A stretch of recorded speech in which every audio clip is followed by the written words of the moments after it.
everyone, welcome back to another Run Disney video. Today I'm super excited to talk about the 2027 training for the Run Disney Dopey Challenge. I'm so excited. I have really good news about it. I haven't really talked a whole lot about any of this on the channel, but I had some pretty severe ankle injuries and I had to have surgery, and they were telling me I probably wouldn't be able to run for a year in physical therapy.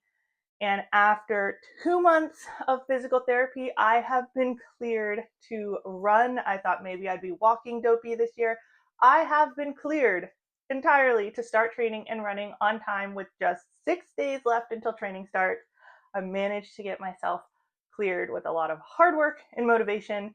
So grateful for that. But since training starting, we're going to go ahead and talk about the training for the 2027 Run Disney Marathon Weekend Dopey Challenge. If you are new, this is your first time doing any Run Disney race or the Dopey Challenge or anything like that, there is a training guide on the Run Disney website. You can print this out and follow along. I went ahead and I put like all the different days on here. You can tweak this. It's okay to tweak it. So it says Tuesday, Thursday, Saturday. If that doesn't work for you, do Monday, Wednesday, Friday, or whatever 3 days work for you. And also you can get some cross training or rest days in there as you see needed.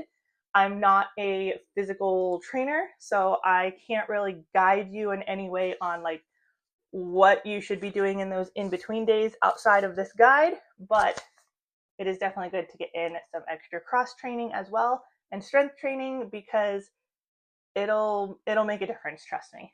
So if you are following this plan, it starts on June 30th, which is a Tuesday, but if you want to change it to Monday or whatever works for you, that's totally fine. I'm still going to stick with the Tuesday, Thursday, Saturday as much as I can.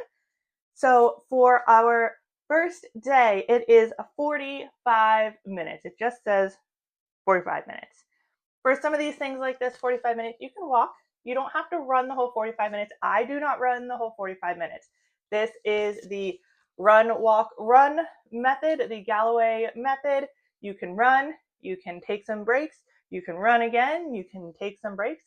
You want to make sure that you are tailoring your ability to fit this plan or fit this plan to your ability. So if you are going to walk all 45 minutes, you just go ahead and you walk all 45 minutes. With Disney, for every single race except for the 5K, you do have to maintain that 16-minute mile. So if you are planning on walking for any of these days, for the entirety of all of them, you're walking for all of it, you want to make sure that you are sticking within that 16-minute mile. If you are doing the running and then walking for a little bit and running and walking for a little bit, same thing, stick within that 16-minute mile. You can also do your intervals. So if you've got a watch or you've got whatever, I have a little timer, like an interval timer that I keep with my treadmill. I set it to whatever intervals I want. I'm probably going to have to work my way back up. I feel like I'm starting back at the beginning after this injury, but you can put your intervals in there and do your intervals for the full 45 minutes. You can run outside, you can run on the treadmill, you can do anything at the gym, whatever you want to do, but 45 minutes. So we're doing 45 minutes on Tuesday, we're doing 45 minutes on Thursday, and then Saturday is 3 miles. So it has the 45 minutes. Usually Tuesday, Thursdays are 45 minutes. And then over the weekends, it'll be miles. So like the first Saturday is 3 miles, the second Saturday is 4 miles, the next Saturday is 3 miles, the next Saturday is 5.5, and it starts building and building and building and building and building. The key here is to do the 3 miles in whatever time you get, and then that's it. Stop at the 3 miles. Same thing for the 45 minutes. Do whatever you can in 45 minutes. Stop there. For some people, they'll get more than 3 miles in the 45 minutes.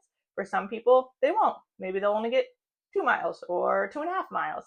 Some people over here will run this significantly faster. If people are doing like elite Boston qualifying times, this might only take them 15, 20 minutes, significantly less than the 45. So don't get too hung up on whether or not you're trying to do the weekend days in the same amount of time as the weekdays. It's not about that at all. It is about the time on your feet and the distance on your feet. It is not anything, it's not about doing it as quickly as you possibly can. You want all 3 days to be comfortable. You do not want to feel like you're dying when you get to the last day. Comfortable, comfortable, comfortable. If you can't get these within the 16-minute mile, you have the next week to keep building and building and building and building and building. And you have a really, really long time. I think, was it 27 weeks? This whole training is 29 weeks long. That includes the runs on week 28 and a cool down week on week 29. So you have so much time to be able to build up that 16-minute mile. I'm pretty confident you'll be able to do it. As we get through to more days, you're going to see that there's some where there's 4 a week, or you're doing a simulation week, and those will be a lot more miles than we have going on here. But for week 1, we are doing a 45-minute day, a 45-minute day, and a 3-mile day. And this starts next week. I'm so excited. I cannot wait. I've never been more excited to start training before after my injury. When this gets taken away from you, you complain about this all day, every day, and then it gets taken from you. Yeah, I'm really excited to be able to do this. This is the most excited I've ever been to start my Dopey Challenge training. This will be my 5th Dopey in a row. So if you guys have any questions about any of it, please let me know. I am always here to help, always here to encourage. Happy running, stay healthy. Good luck, guys. I'll see you in the next one. Bye, guys.